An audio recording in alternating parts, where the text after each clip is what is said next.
Mic'd up. Welcome everybody to Hall of Fame Conversations on America's Mic'd Up social app, and you can find that on the Google and the Apple Store. I'm your host, PGA of America golf professional John Reger, and joined today with our co-host, Chairman of the Board of the Florida Sports Hall of Fame, Rick Hatcher. Today's broadcast and conversation is designed to both be fun and informative, and we have a special guest today. Her name is Leiza Fitzgerald, class of 2022 Florida Sports Hall of Fame angler.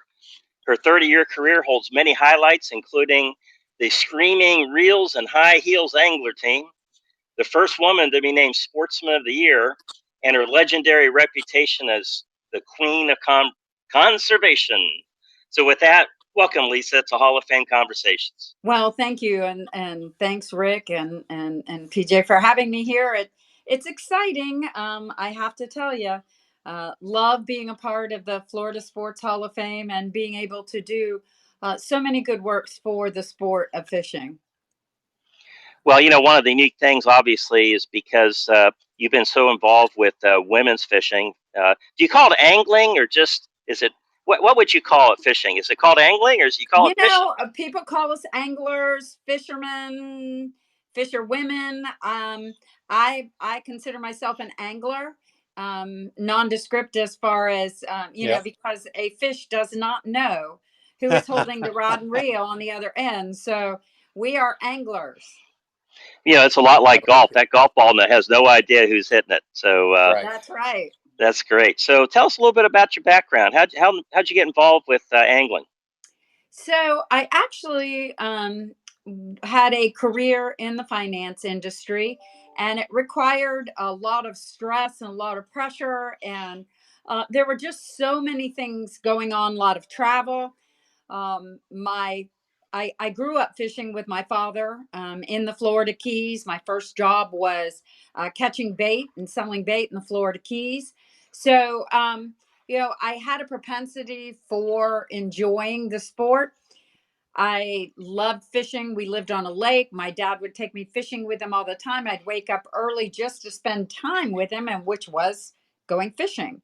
When I was really disgruntled and dissatisfied with my career in the financial arena, I decided, I don't know what I want to do with my life. And I was fishing. I was fishing with my dad up near Rodman Dam. It was a late afternoon. We were having a few adult beverages and catching big bass.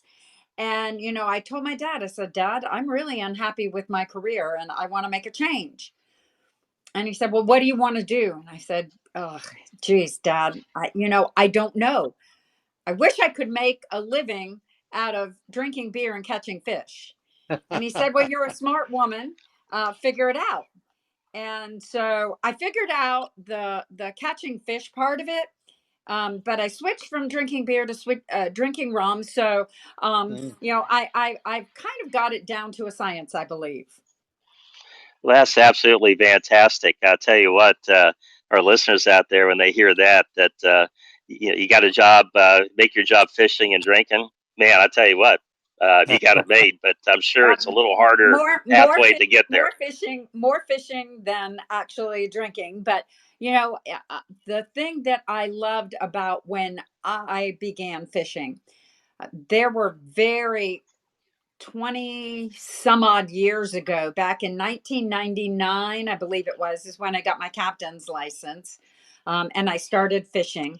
I started as a charter boat captain, and then I saw another bass angling team of two women, and I thought, we have redfish tournaments all over the country, but I don't know of any all-female teams fishing those.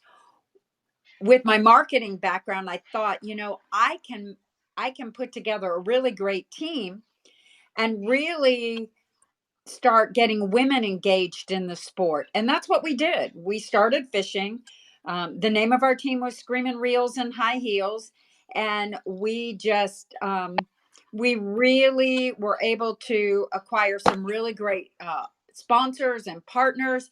And we started educating women that fishing wasn't just a man's sport, and that women could equally participate in that sport. And we did just that. So you've Leiza, actually found. Go ahead, Rick. it's just a question here. I'm not pretty much an angler or fisherman, but in my other role is in working for the events that we do here on the Treasure Coast. We've worked with a number of offshore, inshore tournaments and everything else. And for the listeners that may not know the difference, when I say offshore or you say offshore, you're talking about out in the open waters compared to being on a lake or a pond or something like that. So inshore is primarily within about 8 miles of shore. Okay. On the East Coast, once you get 8 miles off, you're in deep, deep water. But inshore is in targeting species in saltwater. I was not a bass angler, I was a saltwater inshore angler. So I targeted those species that lived in the back bays, that lived near shore, around oyster bars. And oftentimes you were running in deeper water, but when you were fishing, you were in 18 to 24 inches of water. So that is an inshore angler. Gotcha. Well, here's a Yep. question everybody wants to Okay. know. Perfect. Here's a question everybody wants to know: how do you find those fish? I mean, really, how do you find these fish out there? I mean, I know that there's probably technology involved, or they're like secret spots that people know about, or what's your strategy out there to find those fish? Unfortunately, today with technology, there are not many places for these fish to be secretly hidden or hide. But there are some really great sources for information.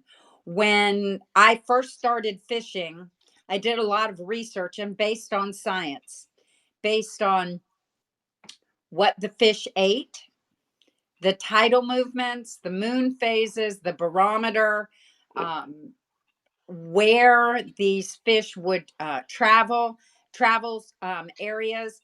And I can tell you places that I fished 20 years ago, I can go to that same area and still catch fish there. There is a reason that those fish are there. I generally Mm-hmm. say there are three things that I use to find fish. I use bait, what they eat, I use structure, and then I use the tides. So when I'm doing seminars and when I'm teaching, and there's a great source of information called Salt Strong. You can go to their website and they give you indicators how to find these fish. It is very science based, how these fish and where they are, and they move. So in different parts of the tide, they're in different areas, and you have to realize this and really target your marine electronics, the boat that you use. All of these things are tools to help you access these fish. But once you find them, that's the first step. Then it's getting them to eat. And if you're not using live bait, if you are like I am, which is an artificial angler, I use artificial baits, then the strategy is learning what and how to trick those fish to eat a bait that is not real. Is it the color of the artificial bait, or is the shape? You said structure. Is You it like know, so mimicking what they would normally eat? so that is part of the entire process. Is yes, to all of your questions, it's the color, it's the size, it's the way they move, it's what the fish is feeding on at the time. There are so many components to getting it right.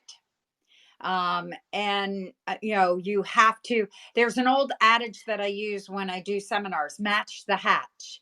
That is a terminology that freshwater anglers and primarily fly anglers use, but I have incorporated that into my saltwater arsenal because as the seasons change, so does the size of your bait, so does the bait that the fish is feeding on.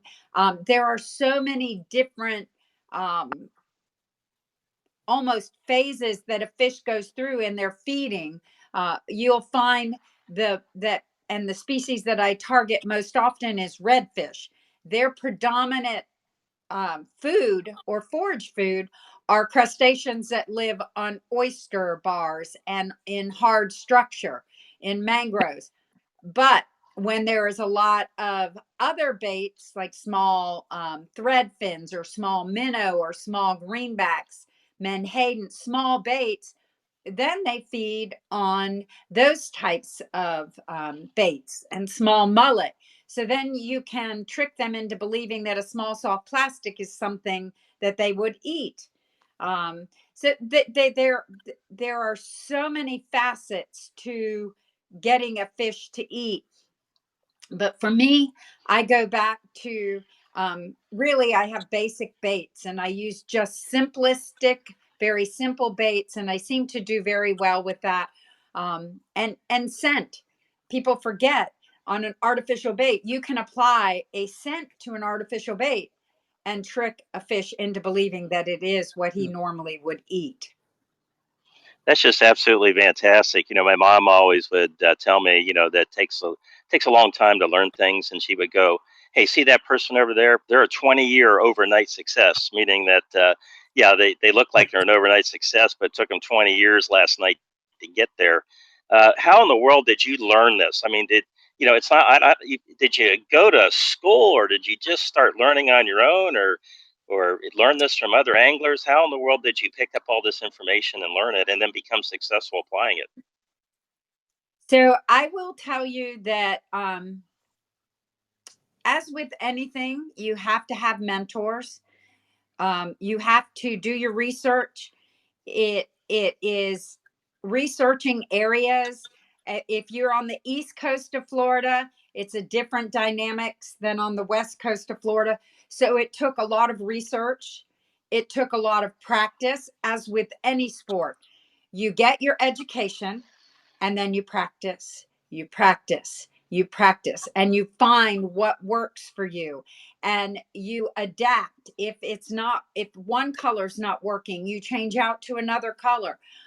It is all about continual education.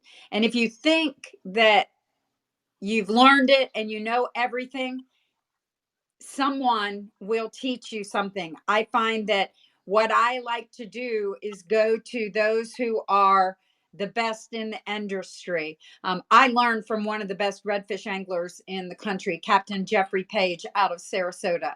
Um, he took me under his wing and he helped me learn.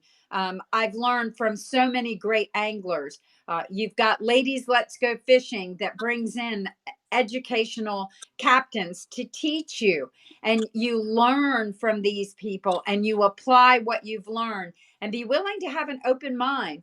What I can tell you that opened massive amounts of doors for me, or basically my eyes, was technology, the internet. You can go in and Google and YouTube so many different techniques and strategies to catching fish. The amount of information that is out there and available to the recreational and any angler is almost unfathomable. The amount of information out there. You can subscribe to different websites like Salt Strong. You can go to Flats class with C.A. Richardson. There are seminars at West Marine and at your bait and tackle shops. I would go to these. I would go to, I'll give you a particular situation. I had never fished Texas before. So at the time, I was able to go onto the internet and access captains who fished that area. And I would just comb through their websites and read their fishing reports and get all of their information, and then look and use a Google Earth. And then I would apply what I knew. Redfish love oyster bars and structure. And so the area that I was going to fish, I would select structure. And then I would select the right tide. And then I would go there and put into play what I knew to work and then tweak it as I found this didn't work or that didn't work or that tide wasn't right. And that's how I learned. But you've got Liza, to. yeah, yeah. Question here, you talking about your fishing and everything. As you go to these tournaments, and you and your team and everything, how early are you allowed to go in and pre-fish the area to get a sense of timing, tides, what they're biting on and stuff? So that's a great question. You are able to go to the event and fish. They give you a blackout period.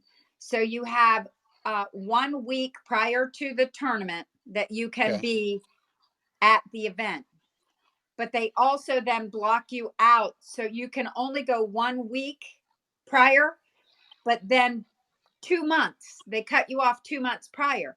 Well, I would look at my tides for my tournament, and 3 or 4 months out, I would try and duplicate that so I would get additional time. It's not illegal to do that, but it is time consuming. Yeah. So if I had a low tide at 9 a.m. in the morning, 3 months or 4 months prior to me fishing there, I'm going to try and find a day that has a similar low tide and a similar program as to the days that I'm going to be able to fish. I go there 3 or 4 months early, and then I take that 7-day window to get there and pre-fish. Wow, that's pretty involved. You mentioned mentoring, and obviously, as you told us earlier in the broadcast here that, your dad was instrumental in putting a fishing rod in your hand and off you guys went and, you collected bait and all this kind of stuff. Are there like influential people like yourself involved with kids giving kids a chance to learn how to fish in a competitive way? Just like junior golf, you have junior golf tournaments. Is there something for kids that they can learn how to fish and even learn how to be competitive? So we're starting to see more of that recently. I've been working very hard to create in my community elementary school fishing clubs that get youth started. As most of us realize, fishing is learned from family. It started with my grandmother, then my father, then me, and I taught my boys. So what we find is in today's society, 80 uh, 80% of divorces, the woman gets the child or the youth and has most of the time. Well, women oftentimes aren't comfortable teaching fishing, so we're finding ways with kids fishing clinics to initially get them started in fishing. Colleges have started high school and Yeah. colleges have started high school bass teams and high school college teams, and there is a competitive circuit both in high school and in college for bass fishing. Florida and many of the saltwater states are now working towards having those types of events also for youth. But there are a lot of fishing tournaments for kids. There are a lot of fishing clubs for youth. So there's a lot of ways. It's not like organized sports where you play in organized sports with the fishing industry, but it is evolving to that. And we're seeing more and more of that. The organization that I work for, Coastal Conservation Association, has fishing clinics all over the state, and we help our chapters and other groups host these fishing clinics and fishing education. And then there are small tournaments with that they can compete in. So I Well, guess what happens is when as you're telling us all this, is that you have a title, the Queen of Conservation. How did you earn that reputation out there? I think we all know the answer to this question because you kind of already told us your experience and what you're doing. But realistically, how did you get that moniker? Well, I'm extremely passionate about conservation, not only of our marine fisheries, but also of our woods.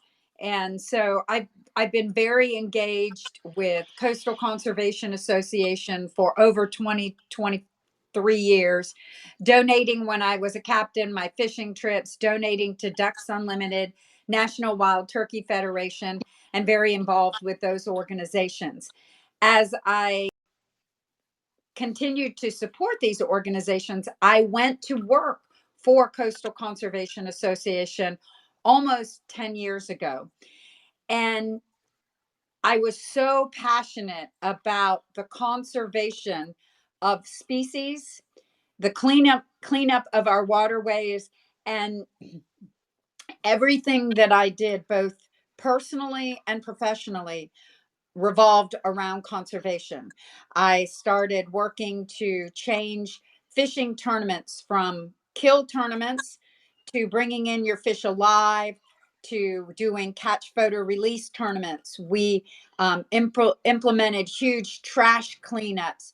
We implemented water quality initiatives and restocking of fish, and then grass replanting, mangrove replanting, oyster bed renourishment, clam restoration. All of these things I promote and support. And I, just because of my passion for this, I received the name Queen of Conservation, because there were no other women who were as engaged or getting their boots and their hands dirty and doing the things that I was doing at the time. Well, Leiza, where are you Wow. headquartered? Where's home base? My home office is in Sarasota, Florida, but Oh, wow. our organization's home office is in Orlando in a small warehouse. We don't have palatial offices or fancy offices. We work out of a warehouse. I work from my home office. As you can see, I have a lot of really cool Mhm. things up on my wall. You can see Oh, look at here, that. I'm trying to see if you can see my, there you go, my Florida Sports Hall of Fame. All my trophies are up here.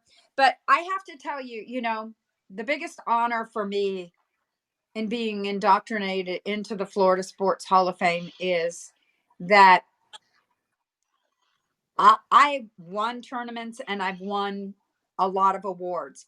But when I was notified that I was going to be one of the inductees, I said, honestly, you must have the wrong person. I get choked up when I think about this, because there are a lot of other angler athletes out there who have, quite frankly, won more than I have. You look at Shaw Grigsby, you look at some of these wonderful angler athletes. But what I was told was, it's not about what you've won, it's about what you've done for the sport. And that, to me, was the biggest compliment that I could ever receive in my efforts to educate women and children to the sport of fishing. I think it is critical for women in their self-worth, in their confidence. Same way with children. I've watched young children who were shy and introverted, who started fishing and started working with me on these trash cleanups. And they have become leaders of groups that go out and take other kids fishing and cleaning up trash. And I get goosebumps when I think about these kids. So, you know, thank you, Rick, and thank you everybody who chose me, because it just means the world to me. Hey, Well, Rick, for our when listeners out you there, you look at may want to sound. Go ahead. Go ahead, Rick. well, no, I was just saying, the class that Liza was part of last year might have been one of our strongest classes we've ever had go into the Hall of Fame. And, you got the likes of, Barry Smith that's there, and it really had a diversity of men and women to go in. You got Pam Oliver, who was one of that first African-American female sportscast that's really embodied and put women on the field in that role.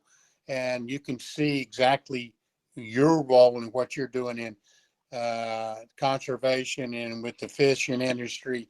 And we are happy to be. It's not always about all the awards that you get, but yet the impact of what you've had on the sports element here in the state of Florida. And I mean, we had, Chris Nickett last year. That was our first ever Special Olympic athlete that did an Ironman. And then you had a Olympic speed skating coach out of Ocala. And you would think, Winter Olympics here in Florida, but we got a women's speed skating coach. And so I think it goes there, and it trends into what the class we're going to induct next week in Jacksonville. So again, congratulations on your award and your honor. Well, thank you. Rightly deserved. Well, thank you. Well, Rick, with my golf background, you forgot somebody from last year, the chairman of Augusta National Golf Club, Fred Ridley. Now, I know that, not that I'm shamelessly throwing out there trying to get my invite to go play golf there, but he was part of our class of 2022. So we were excited to have him also. Yeah. Well, and that's the. So, Leiza, what's the future hold for you, Leiza? Oh, go ahead, Rick. We're talking over each other because we're all in 3 different places, and that's one of the beauty of the Mic'd Up Social app. We can be anywhere. All we do is we've got a phone, and we can track you down. You might be out to sea fishing, or I might be on the golf course. And Rick, I'm not sure what you're doing over there at Treasure Coast, but whatever you're doing, seems like every week there's some fantastic thing going on over there, event-wise. So go right ahead. Ask the next question. Well, we have a lot of fun. And of course, Port St. Lucie is the home of where all the memorabilia is collected here for the, the Florida Sports Hall of Fame. But what I was going to ask Leiza is that, are you seeing more and more females because they see what you're doing in other female anglers? Are those numbers growing?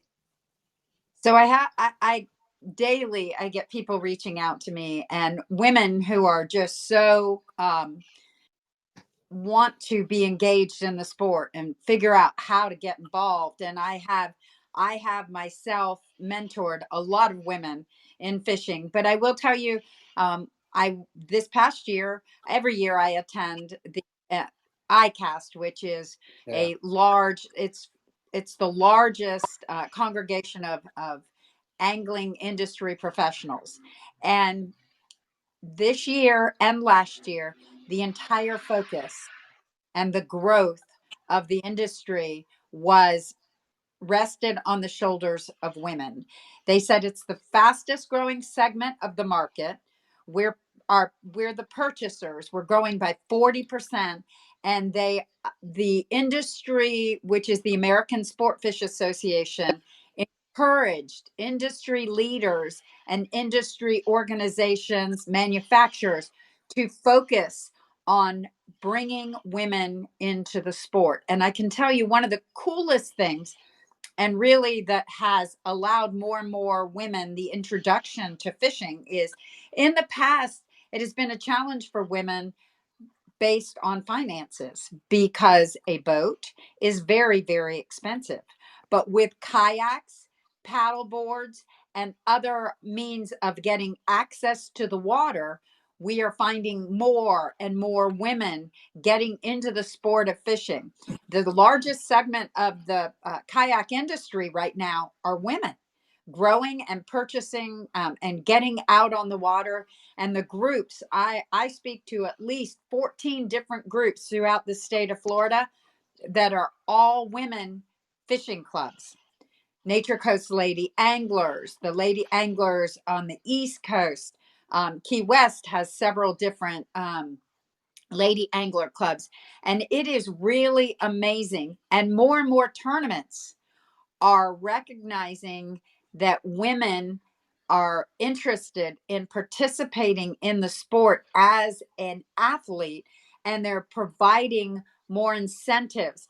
When I first started fishing, there was a women's division, and you'd win a necklace.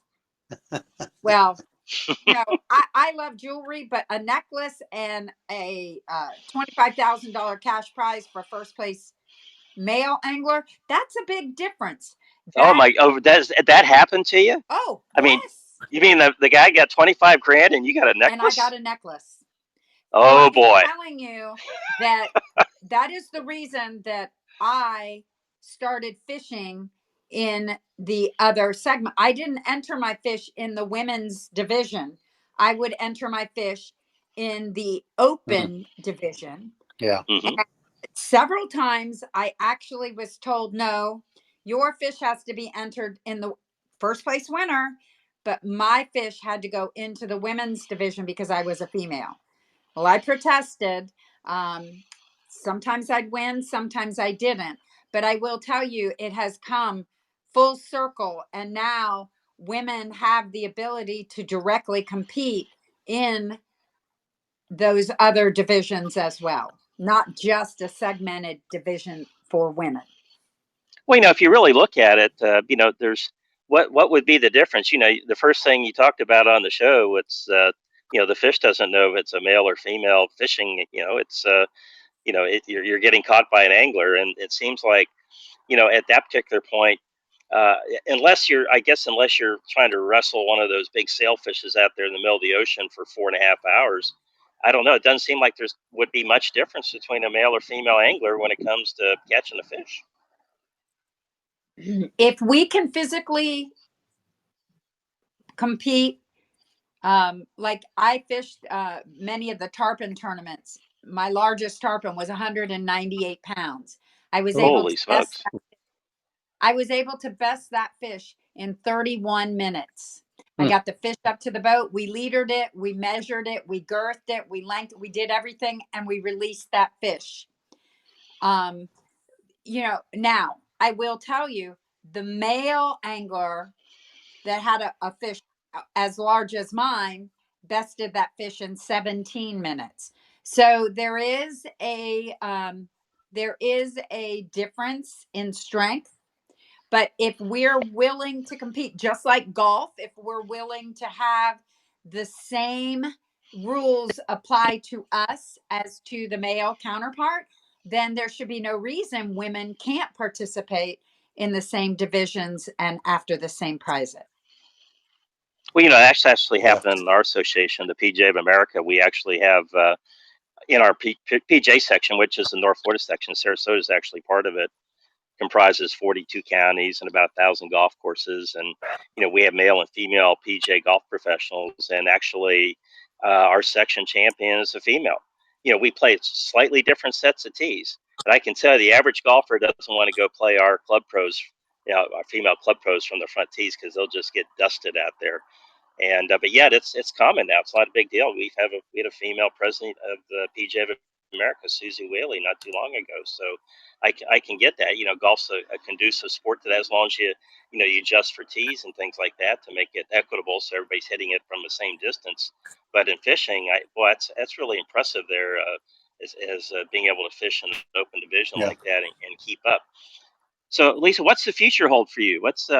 My goodness, a lot of times when you get enshrined in the Hall of Fame, that means your career's over. But I don't think so. I think that you probably have your best years ahead of you in this sport. So, what are you up to? So I would love the opportunity to be indoctrinated into the Florida Fishing Hall of Fame.